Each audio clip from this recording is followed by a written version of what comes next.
नमस्कार। व्यापार की श्रृंखला को आगे बढ़ाते हुए आज बात करेंगे गोवा में एक नए अपॉर्चुनिटी के बारे में। इसी के साथ आप सभी से रिक्वेस्ट करता हूं, हमारे चैनल को लाइक करें, शेयर करें और सब्सक्राइब करें। गोवा में अपॉर्चुनिटी, हमने पिछले वीडियो में बात किया है गोवा में अलग अलग अपॉर्चुनिटी के बारे में। तो आज जो हमने जो सेलेक्ट किया है टॉपिक, गोवा में होटल इंडस्ट्रीज के अंदर एक बहुत अच्छा अपॉर्चुनिटी देखने को मिलता है।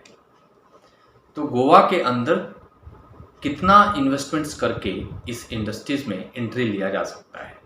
बहुत सारे लोग से बातचीत हुई और उनका इंटरेस्ट है कि मैं गोवा में होटल इंडस्ट्रीज में काम करना चाहता हूँ, अपना बिजनेस एस्टैब्लिश करना चाहता हूँ, तो मुझे कितना बजट लेकर चलना चाहिए। सबसे पहले मैं आप सभी को बता दूं, गोवा का जो ज्योग्राफिक जो स्ट्रक्चर है वो आपको नॉर्थ गोवा और साउथ गोवा के रूप में बटा हुआ है। जो मेजर जो क्राउड है वो आपको नॉर्थ गोवा में है।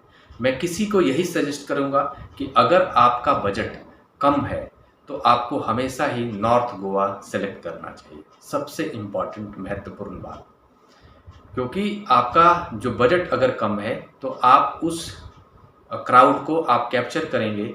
जो मेजर जो क्राउड है उस मेजर क्राउड को आप कैप्चर करेंगे और वहीं पर आपको काम करना चाहिए। जो मेजर क्राउड है, जो आपको मिडिल क्लास लोगों का जो क्राउड है, वो आपको नॉर्थ गोवा में देखने को मिलता है। साउथ गोवा में जो क्राउड है वो आपको बहुत ही HNI क्राउड है और वो उनका जो स्टैंडर्ड है वो बहुत ही हाई लेवल का है। उनकी नीड को पूरा करना छोटे इन्वेस्टर्स के लिए ये पॉसिबल नहीं है। वो उस तरह की फैसिलिटी नहीं दे पाएंगे।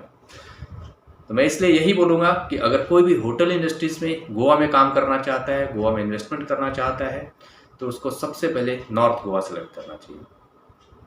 दूसरी बात कि वो अगर अपना इंडिविजुअल होटल बनाकर इस इंडस्ट्रीज में आना चाहता है, तो मैं ये बोलना चाहता हूँ कि आपको मिनिमम जो आपका बजट होना चाहिए कम से कम 5 CR होना चाहिए।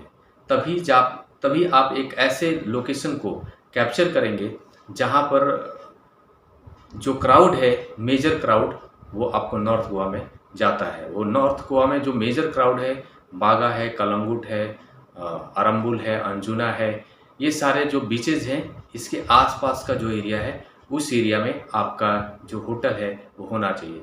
या फिर अगर आप होम स्टे का फैसिलिटी भी देते हैं, PG भी बनाते हैं आप कोई भी, तो आपको इसी एरिया में होना चाहिए। तो मिनिमम जो आपका लैंड होगा वो कम से कम आपका 500 मीटर के आसपास का होना चाहिए, जिस पर आप एक PG डेवलप कर सकते हैं, कंस्ट्रक्शन करके बना सकते हैं।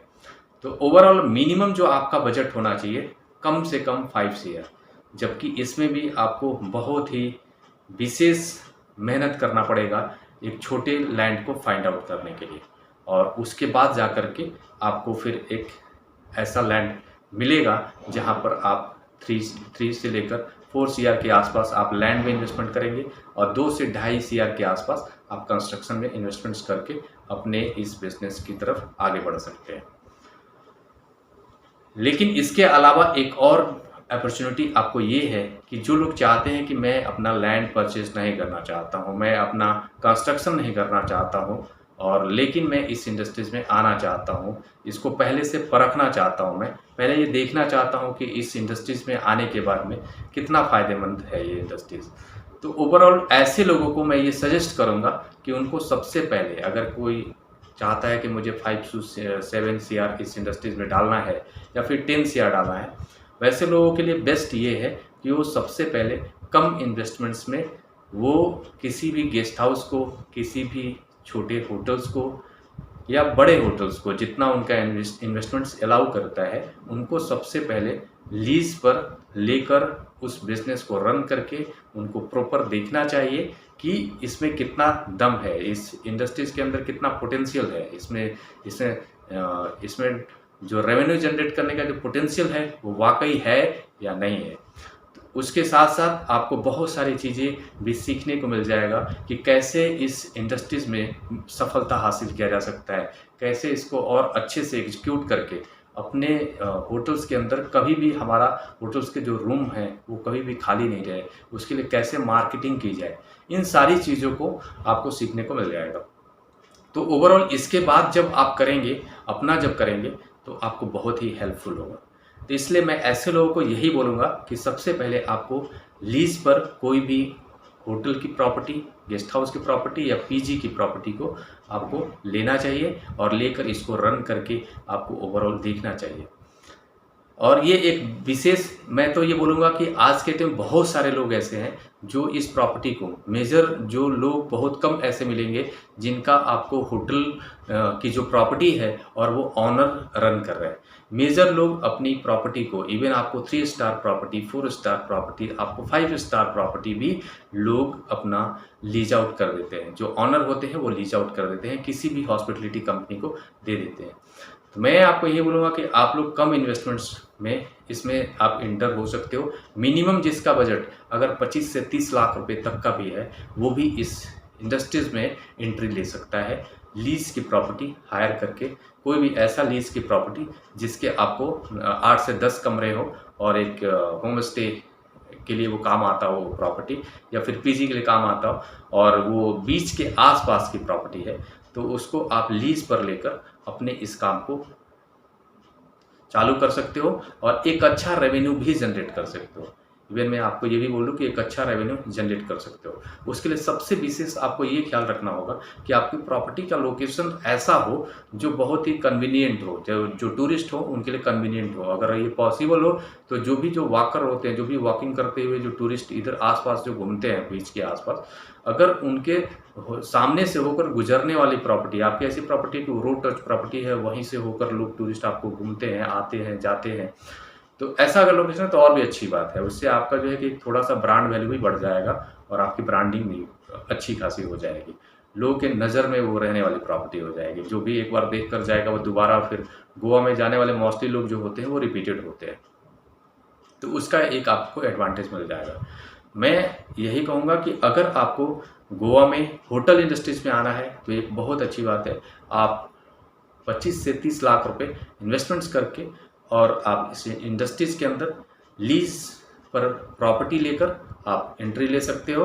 और आपको ये चाहिए कि आपको सबसे पहले नॉर्थ गोवा के क्राउड को टारगेट करना चाहिए और उसी लोकेशन को चूज करना चाहिए इस बिज़नेस के लिए। इसके साथ साथ आपको मार्केटिंग के लिए प्रॉपर थोड़ा सा फोकस रहना पड़ेगा। मार्केटिंग की पूरी स्किल डेवलप करनी पड़ेगी या किसी लड़के को हायर करना पड़ेगा जो आपके होटल्स को एक सोशल मीडिया पर प्रॉपर उसको मार्केटिंग करता हो, उसको रन करता हो, तब जा करके आपको कभी भी ऐसी सिचुएशन नहीं आएगी कि आपका रूम खाली है। इसके साथ साथ और भी जो तरीके हैं वो आपको अपनाने की ज़रूरत पड़ेगी। तो मैं समझता हूँ 8 से 10 रूम का जो प्रॉपर्टी है बहुत ही ईजी है, उसको हमेशा फुल करके रखना कोई बड़ा टास्क नहीं है अगर आपको सोशल मीडिया का अच्छा से मार्केटिंग करने आता है। उसके बाद आपको जो होटल बुकिंग के जितने भी प्लेटफॉर्म है सब जगह आपकी अवेलेबिलिटी होनी चाहिए। तो मैं समझता हूँ कि अगर आपको किसी को भी अगर इंटरेस्टेड है तो इसमें आप हमसे हेल्प ले सकते हैं। आपके लिए जो भी पॉसिबिलिटी होगी एक बेस्ट लोकेशन में बेस्ट होटल लीज पर प्रोवाइड कराने में, उसमें हम लोग आपकी हेल्प कर सकते हैं। किसी को अगर इंटरेस्ट हो तो वो हमारे नंबर पे बात कर सकता है। इसी के साथ फिर अगले नेक्स्ट अपॉर्चुनिटी के साथ आप सभी के बीच मिलता हूँ मैं। नमस्कार।